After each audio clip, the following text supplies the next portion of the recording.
নমস্কার প্রিয় দর্শক বন্ধুরা, আপনারা অনেকেই আছেন যারা বাড়িতে বসেই ইনকাম ট্যাক্স রিটার্ন ফাইল করেন। তো তাদের জন্য এটা খুব ইউজফুল ভিডিও হতে চলেছে। কারণ আজকে আমি ডিসকাস করব এমন কিছু ইস্যু যেগুলো নিয়ে খুব বেশি কথা হয় না। তো আমরা জানি যে আমাদের মূলত ইনকামের ৫টা হেড আছে। এই ৫টা হেড কি? এই ৫টা হেড হলো: প্রথম হেড স্যালারি, দ্বিতীয় হেড হাউস প্রপার্টি, তৃতীয় হেড বিজনেস অর প্রফেশন, চতুর্থ হেড ক্যাপিটাল গেইন, আর পঞ্চম head income from other sources, যেখানে ব্যাংক ইন্টারেস্ট বা অন্য বিবিধ ইনকাম ইনক্লুড থাকে। তো এখন প্রশ্ন হচ্ছে যে যদি আপনার ক্রিপ্টোকারেন্সি থেকে কোনো গেইন হয় বা লস হয়, তাহলে সেটা আপনি আপনার ইনকাম ট্যাক্স রিটার্নে কোথায় দেখাবেন? বা যদি আপনার অনলাইন গেমিং থাকে, সেখান থেকে যদি আপনার কোনো ইনকাম হয়, তাহলে সেটাও বা আপনি ইনকাম ট্যাক্স রিটার্নে কী করে শো করবেন? তো আজকে এই ভিডিওতে আমি মূলত এই দুটো বিষয় নিয়ে আলোচনা করব। দেখুন, একজন ইন্ডিভিজুয়াল, যেমন ধরুন আমি আপনি, যারা আমরা ইন্ডিভিজুয়াল এসএসসি, আমরা যদি ইনকাম ট্যাক্স রিটার্ন ফাইল করতে চাই, তাহলে আমাদের হাতে ইনকাম ট্যাক্স রিটার্ন ফাইল করার 4টে ফর্ম আছে: আইটিআর 1, আইটিআর 2, আইটিআর 3 আর আইটিআর 4। তাহলে আমাকে যদি income tax return form choose করতে হয়, তাহলে এই 4টের মধ্যে যে কোনো একটা ফর্ম চুজ করতে হবে। এবার দেখুন, আমি আইটিআর 1 ফর্ম সম্পর্কে এটাই বলতে পারি যে এটা আগে সহজ ফর্ম বা সরল ফর্ম ছিল। কারণ খুব সহজেই যারা স্যালারি হোল্ডার তারা তাদের ইনকামের ডিটেলস ভরে এই রিটার্নটা সাবমিট করতে পারতেন। তো মূলত স্যালারি হোল্ডার বা যারা পেনশন হোল্ডার তাদের জন্য আইটিআর 1 ফর্ম রয়েছে। তার সঙ্গে সঙ্গে যদি আপনার ব্যাংক থেকে ইন্টারেস্ট ইনকাম হয়, তাহলে আপনি সেইটা এই আইটিআর 1 ফর্মে শো করতে পারেন। এই ইন্টারেস্ট দুরকম হয়: একটা সেভিংস অ্যাকাউন্টের ইন্টারেস্ট আর একটা ফিক্সড ডিপোজিটের ইন্টারেস্ট। তো আপনি এখান থেকে বুঝতে পারছেন যে যদি আপনার ক্রিপ্টোকারেন্সি বা অনলাইন গেমিং থেকে কোনো ইনকাম হয়, তাহলে তার জন্য আইটিআর 1 ফর্ম কিন্তু সুটেবল নয়। তার মানে আপনি আইটিআর 1 ফর্মে এই ধরনের ইনফরমেশন ক্যাপচার বা ডিসক্লোজ করতে পারবেন না। এবার আসি আইটিআর 4 ফর্ম সম্পর্কে কিছু কথায়। দেখুন, আইটিআর 4 ফর্মটা মেনলি তারাই ইউজ করেন যারা প্রিজাম্পটিভ ট্যাক্সেশন অপ্ট করেন।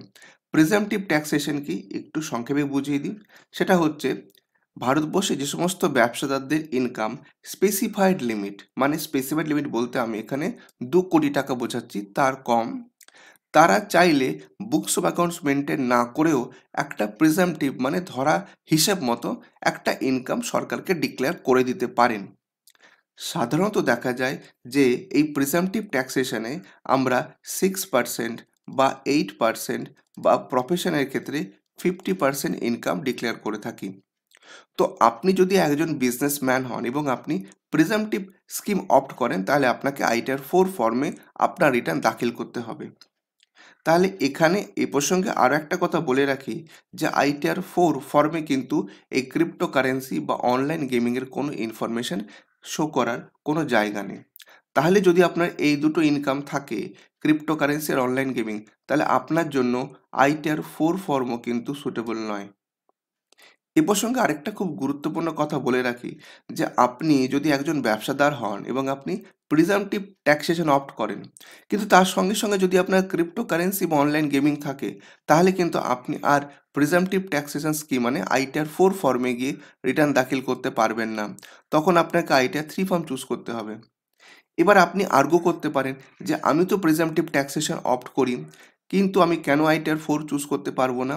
তার কারণ হচ্ছে এটা যে যদি শুধু আপনার প্রিজাম্পটিভ ট্যাক্সেশন থাকতো এবং তার সঙ্গে সঙ্গে সামান্য ব্যাংকের ইন্টারেস্ট থাকতো, আপনি অবশ্যই আইটিআর 4 ফর্ম চুজ করতে পারতেন।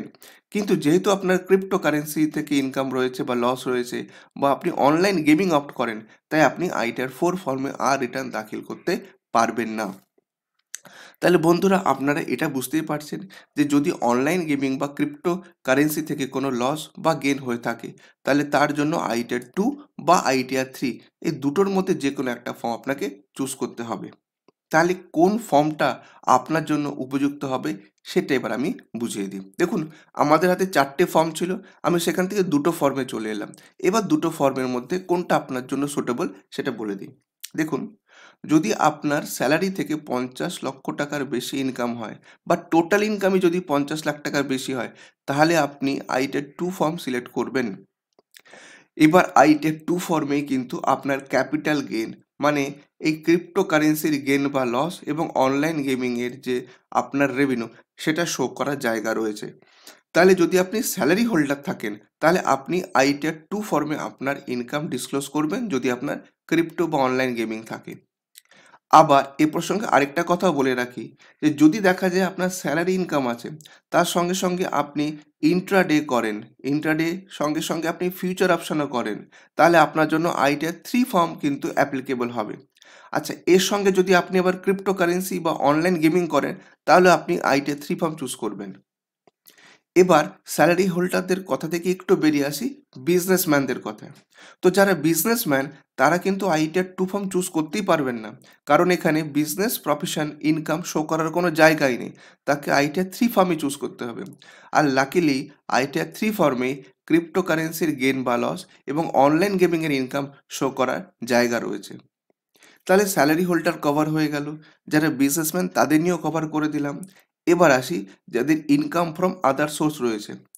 দেখুন, যাদের ইনকাম ফ্রম আদার সোর্স রয়েছে এবং তার সঙ্গে সঙ্গে ক্রিপ্টো কারেন্সি থেকে ইনকাম করেন বা অনলাইন গেমিং রয়েছেন, তাদের জন্য আইটিআর 2 ফর্মটাই কিন্তু অ্যাপ্রোপ্রিয়েট হবে। কারণ যেহেতু আপনার বিজনেস বা প্রফেশন নেই, আপনার আইটিআর 3 ফর্মে যাওয়ার কোনো রকম দরকার নেই।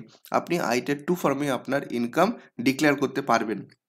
তাহলে বন্ধুরা, আমরা এই সিদ্ধান্তে আসতে পারি যে যদি আপনার ক্রিপ্টোকারেন্সির গেইন বা লস হয় এবং অনলাইন গেমিং থেকে আপনার ইনকাম হয়, তাহলে আপনাকে আইটিআর 2 বা 3 ফর্ম চুজ করতে হবে।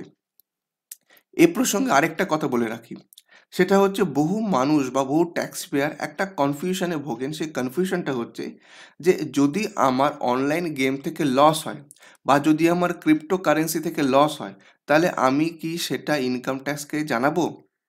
অনেকেই কি করেন, যাদের লস হয় তারা ইনকাম ট্যাক্সকে জানান না এই বিষয়টা।